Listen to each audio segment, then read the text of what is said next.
रोहन अपनी यात्रा को 3 बराबर भागों में विभाजित करता है और अपनी कार से पहला भाग 30 किलोमीटर प्रति घंटा, दूसरा भाग 40 किलोमीटर प्रति घंटा और अंतिम भाग 50 किलोमीटर प्रति घंटा की गति से तय करता है। उसकी पूरी यात्रा के दौरान उसकी कार की औसत गति क्या थी। ठीक है, अब यहाँ समझिएगा कि यहाँ पर जो एवरेज स्पीड बोला गया ना, इसमें आपको दे दिया है, यानी कि हमें स्पीड वगैरह दे रखा है अलग अलग। तो यहाँ से जो एवरेज स्पीड हम निकालेंगे, एवरेज स्पीड ये होता है टोटल डिस्टेंस, टोटल डिस्टेंस यानी कि कुल दूरी बटा में टोटल टाइम, टोटल टाइम कितना समय लगा। वहां पर तो हमें पता था कि डिस्टेंस क्या था, सेम था आने जाने का, यानी कि जो इससे पिछले वाले क्वेश्चन में क्या था कि डिस्टेंस सेम था। तो डिस्टेंस सेम था तो हमने क्या देखा कि जो जाने की स्पीड x होती है, आने की स्पीड y होती है, तो बटे में x plus y average speed हो जाएगा 2xy अपन में x प्लस वाई। लेकिन भाई यहाँ पर क्या है, यहाँ पर क्या है हमारा कि अलग अलग भाग में वो ट्रेवल कर रहे हैं, हमें पता नहीं है कितना डिस्टेंस है, तो डिस्टेंस को हमें मानना पड़ेगा। यहाँ से कितना माने, ऐसा माने कि 3 बराबर भागों में टूट जाए वो। ठीक है, तो मान लेते हैं कि डिस्टेंस कितना था, 120 किलोमीटर था। ठीक है, 120 किलोमीटर था और इसको 3 भागों में हम तोड़ेंगे तो 40 किलोमीटर आ जाएगा। ठीक है, मान लेते हैं कि डिस्टेंस कितना था, 120 किलोमीटर, ये माना है। ठीक है, माना। अब देखो 3 भाग में इसको तोड़ेंगे तो 40 किलोमीटर, फिर 40 किलोमीटर, फिर 40 किलोमीटर। समझिएगा यहाँ से ध्यान से कि जो पहला वाला भाग था ना, उसको 30 किलोमीटर प्रति घंटा की गति से ट्रेवल किया, तो यहाँ पर जो टाइम लगेगा कितना होगा, चूंकि टाइम इक्वल्स टू हमने पढ़ा है कि क्या होता है भाई, डिस्टेंस अपॉन में स्पीड होता है, दूरी बटे में चाल। तो यहाँ पर डिस्टेंस कितना है 40 और स्पीड कितना है 30, तो जाएगा 4 बटे में 3 घंटे। उसी तरीके से दूसरे वाले भाग को 40 किलोमीटर प्रति घंटा स्पीड है, तो जाएगा 40 बटे में 40 यानी कि 1 घंटे।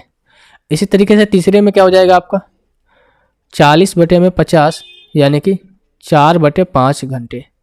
अब हमें टोटल जो स्पीड निकालने के लिए, एवरेज स्पीड निकालने के लिए हमें क्या करना पड़ेगा कि जो टोटल टाइम है ना, इनको हमें ऐड करना पड़ेगा। ठीक है, तो जब मैं इसको ऐड करूँगा कितना हो जाएगा आपका 4/3 + 1 + 4/5, तो ये हो जाएगा कितना आपका 15, आपका एलसीएम आ जाएगा। ठीक है, तो हो जाएगा कितना 3 × 5 = 15, 5 का 20, ये हो जाएगा आपका 15, ये हो जाएगा कितना आपका 12, तो हो जाएगा कितना आपका 47/15, 47/15। अब आपकी इस जो फार्मूला है ना, इस पर हम क्या करेंगे, सीधे के सीधे अप्लाई कर देंगे। ठीक है, इस फार्मूला पर हम क्या करेंगे, सीधे के सीधे अप्लाई कर देंगे। मैं इस चीज़ को मिटा देता हूँ यहाँ से,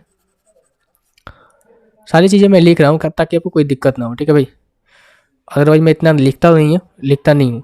अब देखो टोटल डिस्टेंस कितना था, हमें 120 मान के रखा था, तो 120 हो गया ऊपर बटे में, और टाइम कितना निकल के आएगा 47/15, तो 15 ऊपर चला जाएगा, यानी कि 15 यहाँ से मल्टीप्लाई हो जाएगा कितना आपका 120/47, कितना सॉरी 15 दूनी का 30, 15 3 18, 1800 बटे में 47।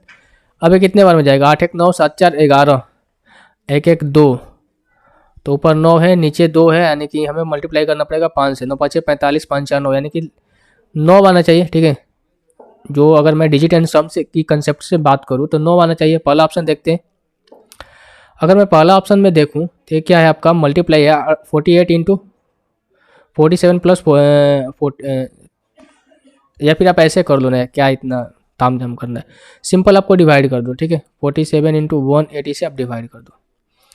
हमें पता है कि जो नीचे अभाज्य संख्या है तो 2 ऑप्शन कभी नहीं हो सकते क्योंकि ये कटने वाला एक है नहीं। ठीक है, अब यही 2 ऑप्शन में हमें फाइंड आउट करना है। तो अगर मैं 3 से ले जाऊं, क्योंकि 3 में दोनों ऑप्शन में 3 है, अगर मैं 3 से ले जाऊंगा, ठीक है,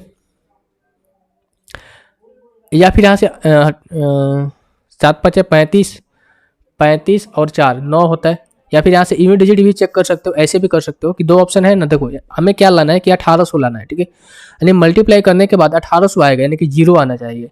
तो 8 7 56 और 4 कितना 60 होता है, यहीं पर 0 हमें देख रहा है, लास्ट का डिजिट 0 हमें यहीं पर दिख रहा है। बाकी यहाँ पर 7 5 35 और 4 कितना होता है 39, तो यहाँ पर 9 आ रहा है ना यूनिट डिजिट, तो 9 तो नहीं होगा ना भाई, 0 होना चाहिए, तो आपको यही ऑप्शन हो जाएगा।